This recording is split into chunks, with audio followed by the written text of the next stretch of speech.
If your ONN TV has a blinking red light and the screen isn't turning on, don't worry. I'm here to walk you through some simple steps to try and fix it. Let's start with a quick flashlight test. Turn on your TV so that the red light starts blinking. Now grab a flashlight or just use your phone's torch and shine it directly on your TV screen. Look closely. Can you see a very faint image moving on the screen? Maybe a logo or a menu? If yes, your backlight might be the problem. In that case, you'd need help from a professional. But if you don't see anything, let's move on to the next step. About 30% of people fix this issue just by doing a power cycle.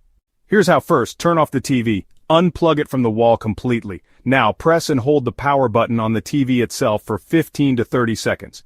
Wait for 2 to 5 full minutes to let the TV discharge any leftover power. Plug the TV back in and try turning it on. Still not working? Try doing this 2 or 3 more times. Sometimes it takes a couple of tries. Next, let's look at the power supply. Sometimes the issue isn't the TV, it's the plug. If you're using a surge protector or smart plug, try plugging the TV directly into the wall socket. Try a different wall outlet too. Also, check the power cable going into the back of your TV. Make sure it's not loose or damaged.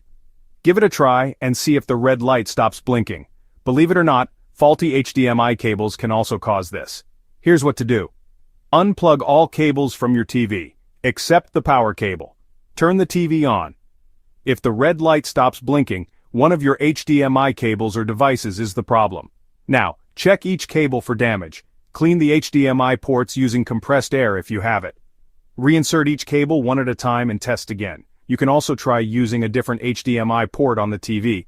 Some ports are connected differently inside the TV. If none of that worked, the problem could be inside the TV, on one of the internal boards. This might be the main board, power board, or the T-Con board.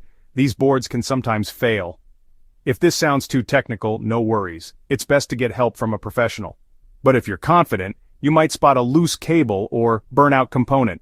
So that's it. Those are the most common ways to fix an ONN TV with a blinking red light. If this helped you, give it a like and share it with someone who might need it. Thanks for watching and happy fixing.